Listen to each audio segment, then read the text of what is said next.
you wanted the best, you've got the best podcast. The hottest podcast in the world. The Chris Voss Show, the preeminent podcast with guests so smart you may experience serious brain bleed. The CEOs, authors, thought leaders, visionaries, and motivators. Get ready. Strap yourself in. Keep your hands, arms, and legs inside the vehicle at all times, because you're about to go on a monster education roller coaster with your brain. Now, here's your host, Chris Voss. Hey folks, it's Voss here from thechrisvossshow.com. Ladies and gentlemen, there are these things that makes official. Welcome to the big show. As always, the Chris Voss Show is a family that loves you and tries to make you better, to be a better person. And most of you already are after listening to us for 16 years and 2,400 episodes. You know, we're almost at 2,500 episodes. Can you believe that? That's crazy, man. Opinions expressed by guests on the podcast are solely their own and do not necessarily reflect the opinions of the host or the Chris Voss Show. Some guests of the show may be advertising on the podcast, but it is not an endorsement or review of any kind. Today's featured author comes to us from bookstolifemarketing.co.uk. With expert publishing to strategic marketing, they help authors reach their audience and maximize their book success. Anyway, we're going to be talking to a fine young man about his latest book called A Comprehensive Guide for Arranging Your Personal Affairs, out August 21st, 2023, by Howard L. Chappell, I believe it is. We're going to get into some of the details with him, his book, and all that good stuff. He is a U.S. Air Force veteran, retired educator, and author. He was born in Dodgeville, Wisconsin. He served during the Korean War in Okinawa and at the Strategic Air Command in Omaha, Nebraska. Following his military service, he pursued a career in education, teaching in Guam and Panama. He held various positions, including high school principal, professor, and chairman of the Department of Education at Missouri State University at Springfield, Missouri. Him and his wife, Katsy, have traveled extensively through the Far East, Middle East, Europe, Central, and South America with their 2 children. They currently reside in Sun City West, Arizona. Welcome to the show. How are you, Harold? Okay, So basically people can go to Amazon and they can order up your book.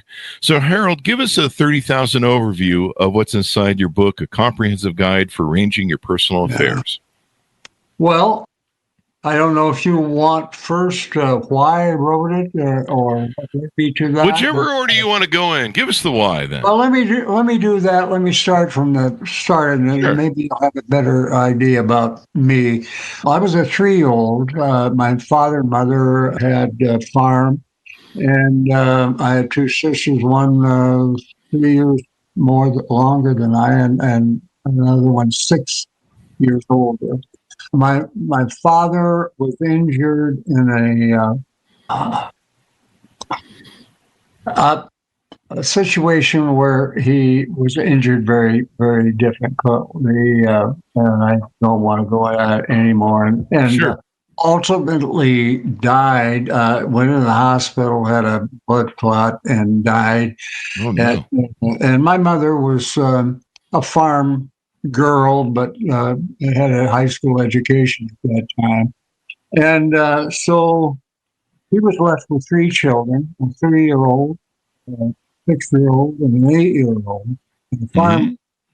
And I think about that and say, how would I feel if I were left in that situation as a female and that?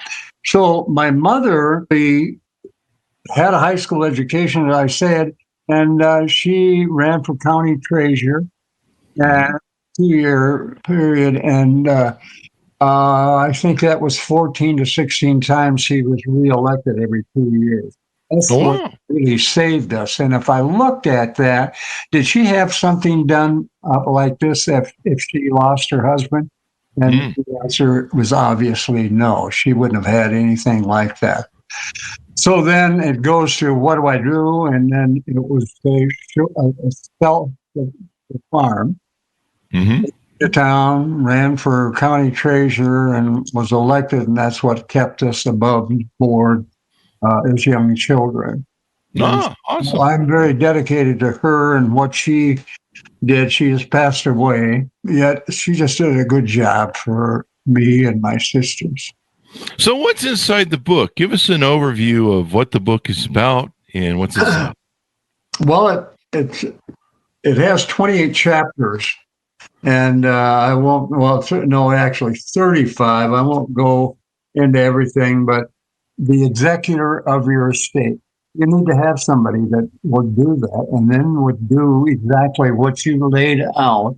That's what you want done. This goes to that. Maybe this car goes to son-in-law or whatever. Do you have a will? She didn't. Power of attorney? No.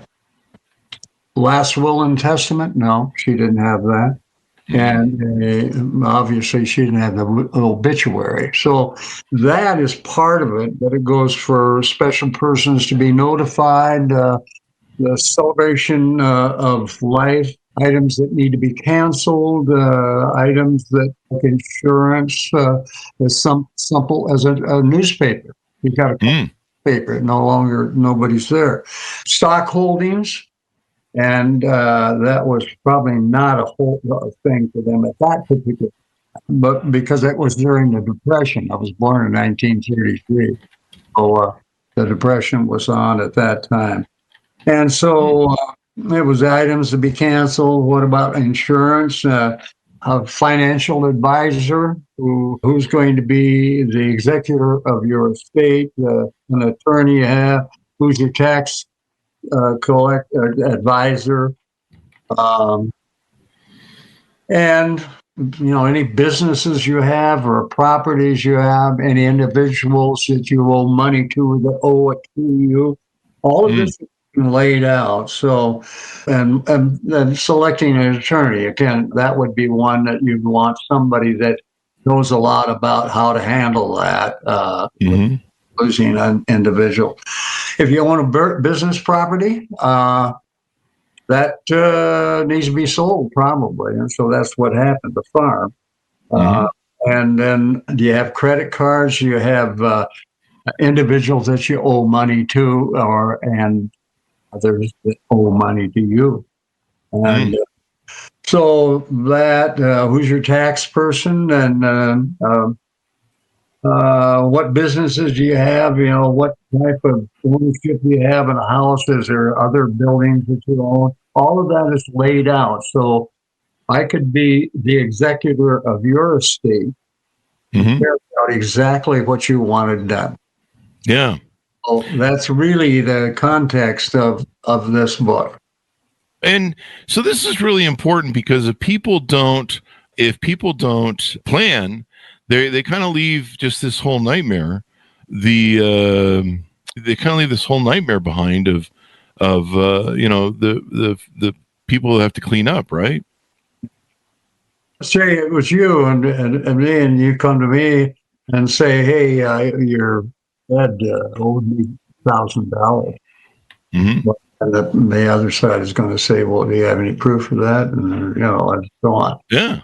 Well, that's another part of it, that not only people that owe you something or you promised them, or vice versa. They're supposed to get these things from, be a piano, it might be whatever. So that would be laid out, and there wouldn't be any arguing about it. It's laid out and said, this is what I want done. And you get done that way by the executor of your estate. So it covers that. And do you have any business associates or other properties you own, or debts, credit card that has to be shut down, and so on. So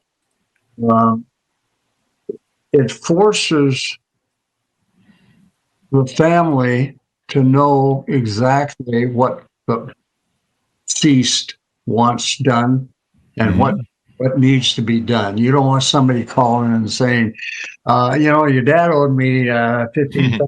Oh, yeah. Do you have some proof of that? Well, no. But it keeps that from happening. I imagine too, there might be, I've had family scuffles in the mortgage company that we had. When people die, they're trying to figure out who or what inherits who. And, sometimes you have that the one sibling comes forward and said, well, Dad made a will and I've got a copy here. He promised me half of everything, and it's like an outdated will or something. And so, then the other siblings like, no, that's not what's in the final will. And they squabble over it and, all that stuff that goes on. So it's one way to prevent a lot of confusion, because sometimes there's, multiple wills that get cut over time. Confusion, and then angry Anger, about they lied about this or did that and so on. When it's written down and there it is, you just say, hey, here it is. It says this, this, this, and this. That's what we're doing. Mm-hmm. So anyhow, it took me a while from age 3 of worrying a little bit about what's going to happen to us and, take care of us and dad and so on. But later in life, I looked at that and thought, I don't really have this done myself. Yeah. Why am I seated here now and saying, I think I need to kind of lay out some things: who gets the money, who gets the house, who gets the cars, who owes me money, and who do I owe money to? All of that there. And when you put that in there, there's no question about it. Here it is on page 37. It says this, this, this, and this, and that's it. And that's it. And so you've laid yours out, and you've written this book on how to help people do theirs and get it all going on. And what are some common mistakes that you see people make when they're preparing their affairs or when they're trying to get all this done? And how does your book help them in that? I don't know yet, because it's been slow getting publicized, because I had some previous people that I worked with that was satisfactory. But I see it as the possibility not only for individuals to buy, but for organizations to buy, such as funeral directors. Mm-hmm. I go to them if I'm selling the books, and I go to them and say, I'd like to have these books, and they say, well, why would I want them? Because you can present them one of your books that you own and say, listen, I want to have your burial information and all of that. And I'll do that, but I want you to use me, and I'm going to give you this book. You can lay out everything, and then I will do everything that you said on here that you want done. Mm-hmm. So people can get into it with the book. They can learn how to do it. They can give it as a gift to maybe a loved one or for themselves, get their personal affairs. What do you think is the most surprising, overlooked aspect of personal affairs that you address in your book? That they never laid out anything about what they want to happen at their demise. Mm-hmm. Have a funeral director already, because if go back to that, funeral directors would be individuals who would take a $25 book, and I go in and say, well, I'm looking to have a funeral director and so on. Well, look, here it is. I'll lay this out. It lays out for you what you need to do. I'll give you this book. It's $25. Mm-hmm. And the answer, I guess, is I would be making maybe $250,000. That people are doing it that way, and the funeral director then gets the job, and he's getting paid $25,000 or something like that for a $25 investment in the book. Yeah. Do you market this towards funeral directors then, or how does this work? Well, I think that's just one group.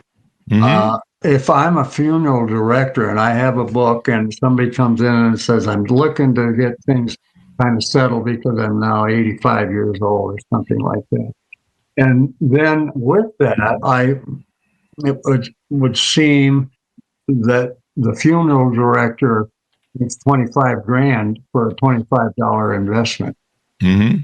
So I guess my final rights and lowered into the ground. I think everybody needs this. It just it negates any arguments among family members that, well, he said this and all that. Just take this. You won't have any arguments after your demise. Done. You've got maybe burial monies that you've spent that take care of it. You don't have to do anything other than go to the burial ground. They'll say, "Here's how we're going to do it," and we'll take care of it. Yeah. So just the survivors, it takes the pressure off of them, and it leads to not individuals arguing about what Dad wanted me to have this car. He told me that, So it negates all that and keeps it out of there. Where do usually people you advise them they begin the process of planning their personal affairs? Where's a good starting point for them? I was a teacher overseas and then an administrator and so on. Oh, I brought it when I had a kid whose one of the parents died, and there was a father, and his father did not have anything laid out. The mother got in a big argument with his brother-in-law or brother or whatever it is, and he was just disappointed in the family arguing about what's supposed to be done here. So that kind of pushed me to, the kid was just kind of roughed up, because his mother was getting ground by other relatives that they said, well, he promised me this or that or whatever. That was part of it, along with going back to thinking about my mother. Yeah. It sounds like that had quite an impact on you. Yes, it has. Yeah. Yeah. What were some of the emotional ramifications of that? Did you feel insecure? Did you feel lost? What was it like to go through that experience emotionally? Well, I think most people came in a little different on a emotion. But once I got through talking to them, the feeling got clearer and said, okay, fine. If I do this, take the book, I have it, and I'm going to fill the thing out. I've done that. And so that negates any arguing or anything. Grandpa gave me the golf cart. No, there's nothing in here that says that. But, so it takes that out of any family arguments about what I wanted done or the individual wanted done. So good, handy advice. This is something people have to. What do you say to people who are afraid to think about this stuff? They're afraid to, well, I don't want to think about my death. What do you say to people who put that off because they just want to save it for another day? I talk to them, or I've talked to you, then they see the value of it and say, hey, yeah, I'll take one. What role does communication with family members play in the process of arranging their personal affairs? I'm not certain I understand the question. So do you set forth in the book about how to communicate to your family members, your loved ones, what your intentions are? Like my mother keeps a special folder of all of her stuff that I'm supposed to check into if anything were to happen to her, God forbid. I don't actually go into that because I think families would tell their kids, here's what we're doing. And selected Joe to be the leader on this and be the executor of the estate. And these are the things that we've said that we are concerned about and we've done and money we owed and the newspaper who delivers it and cancels the phone, all of that. That is going to be in here where you go and you think about if you total three brothers and three sisters say, well, I wanted to do that. Think how easy this is for one person to go to those individuals and say, hey, here's what my folks want. And so it should negate any arguments, really. That happens a lot, I think, and that would be that this is what mother and dad wanted, so let's get it done that way. Mm-hmm. With the book, what advice you'd give to someone who is thinking they're too young, maybe? Like, well, I'm in my 20s. I don't need to think about death and prepare for death. I think you run into that quite a bit. Maybe in the 40s, they're easier than a 20-year-old is less interested in it. I think corporations can, I would say a corporation who would have this book, and when anyone finished and said, I'm resigning and so on, you gave them that book. So, we appreciate what you've done for us. You work well, you're honest and above ground and on time and all of that. And this is a person to you. Then I think you can go back to a 25-year-old who's married and had 3 kids and so on. But he then knows what directives the parents want taken and how it's going to be done. And he doesn't have to go through that and try to figure all of it out. I know what they want. I'll follow their directions instead of me trying to think, what burial unit are we going to use? What about the cars? There are 3 cars. You've got an airplane. Who gets this? So it's all taken care of. Yeah, I tell I have in my will that only certain people get the plane, but I don't own a plane, so I'm just fucking with them. They're going to spend the rest of their lives trying to figure out where the plane was. By the way, a lot of planes coming in from west coast to Phoenix have I think 3 crashes on them. Oh, really? Last weekend. That's crazy. What's going on there? Yeah, and I suspect probably none of those people have that laid forth. And that's a good point. There was just the Indian airliner, sadly today, I think 240-ish people, one survivor, went down really? From India to things. Things happen in life. I think a lot of times we kind of con ourselves. I know I do a little bit too, where we go, hey man, I'll probably have some advance notice. I'll probably get declining health and stuff. And all that good stuff. So that's the big picture. So fun is fun. Yeah. What do you hope people come away with on your book? What do you hope that they see and come away with? The attitude pretty much is, I wish I had thought of this before. On that, I never. I just figured that when we're gone there, they will figure out what to do. That's not going to work.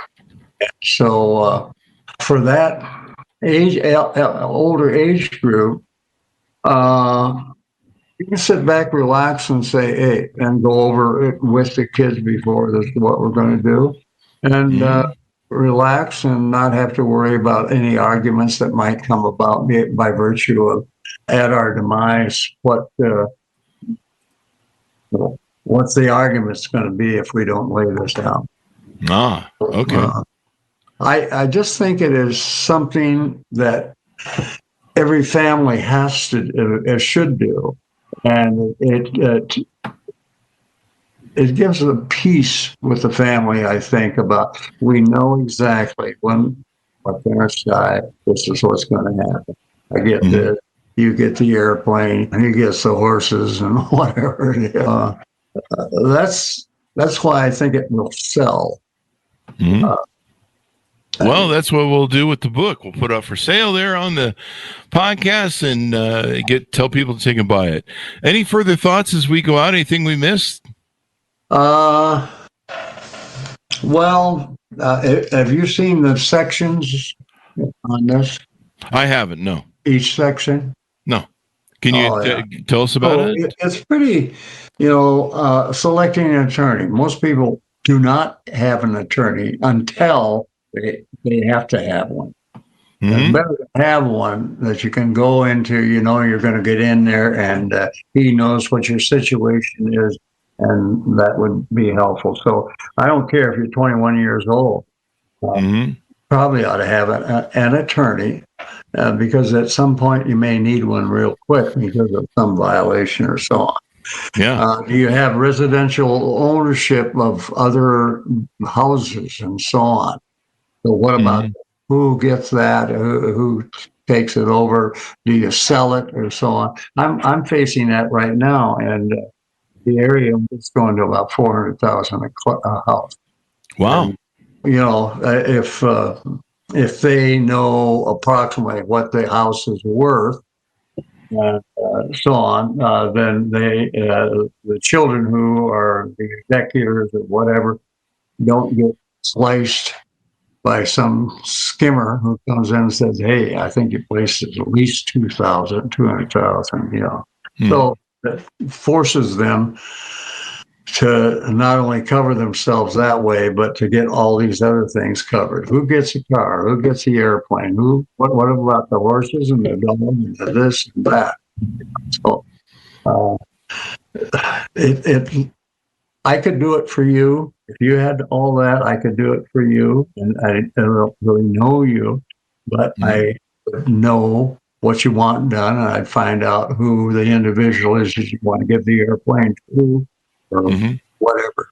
So it's almost a no loser. A very positive thing that one can do to make things very well or orderly at your demise. Well, it's been wonderful to have you on the show. We certainly appreciate it. Thank you for coming on and sharing all the great details with us. I appreciate that. You asked some good questions, and I hope I resolve the answers to you. But I think we got it. So, well, thank you very much, Harold, for coming on the show. Folks, order up his book wherever fine books are sold. It's called A Comprehensive Guide for Arranging Your Personal Affairs, out August 21st, 2023. Thanks to our audience for tuning in. Go to goodreads.com/Chris Voss, LinkedIn.com/Chris Voss, Chris Voss 1 on the TikTokity, and all those crazy places on the internet. Be good to each other. Stay safe. We'll see you next time. And that should be it.